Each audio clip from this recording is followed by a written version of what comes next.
I'm Joanna Simpson here at RiskMinds International in Barcelona.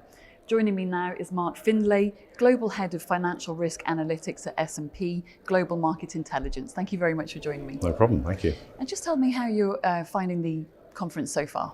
It's been great to be back in person. I guess you hear that a lot. I've had several meetings with lots of CROs.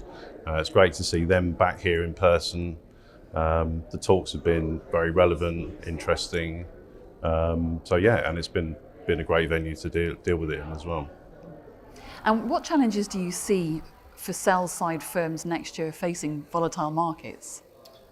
Yeah, it's a broad question, isn't it?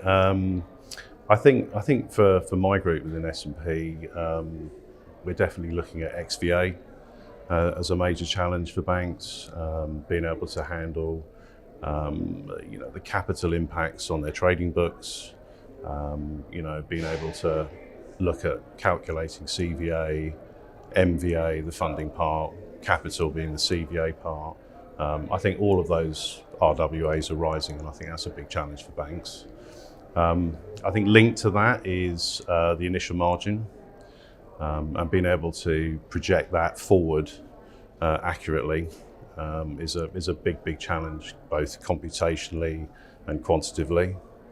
And I'd say finally as well, physical collateral linked to that initial margin question is a big challenge and a big concern. We've seen lots of our customers changing CSA agreements to be able to look at securities now as well, being posted as margin.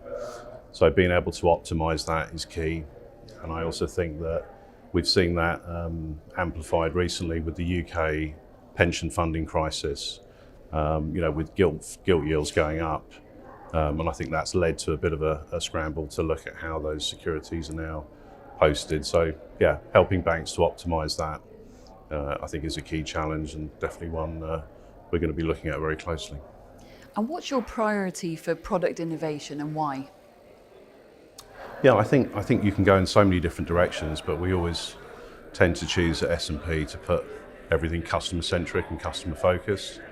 It sounds very obvious, but I guess profitability of our customers and driving that. So if that's at the top line revenue level, we want to be able to help our customers be competitive in terms of advantage, being able to deploy their capital correctly, manage some of the hedges and the risks in their books correctly. And again, that will drive that profitability. Managing their derivatives value adjustments, I've already mentioned that, in terms of XVA. I think that's very, very key for us as continuing to innovate in that space. And I think also the second part of that is driving the cost down, so the bottom line, using elastic compute, cloud capabilities and technology innovation there. We've invested a lot of our efforts there. Being able to sort of, lower that cost of ownership on any solution, I think is key for customers. And also being able to give those solutions and those services very easily via the cloud, where a customer can just log in with a password and they're immediately sort of harnessing those tools and those capabilities. And it just takes away the delivery risk and the project risk, and that obviously is always cost. So I think those two elements really help our clients drive profitability. And what's the largest opportunity you see in risk management today as a vendor in this market? Yeah, I'd say that we've covered off more about the sell side in the last few points and topics, but I think the buy side and buy side risk is definitely a big focus for us, and I think it's a big challenge.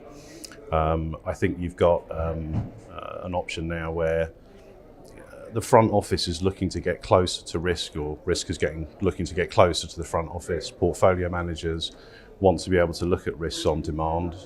They want to be able to run complex stress scenarios. They want to be able to do that across every different asset class type.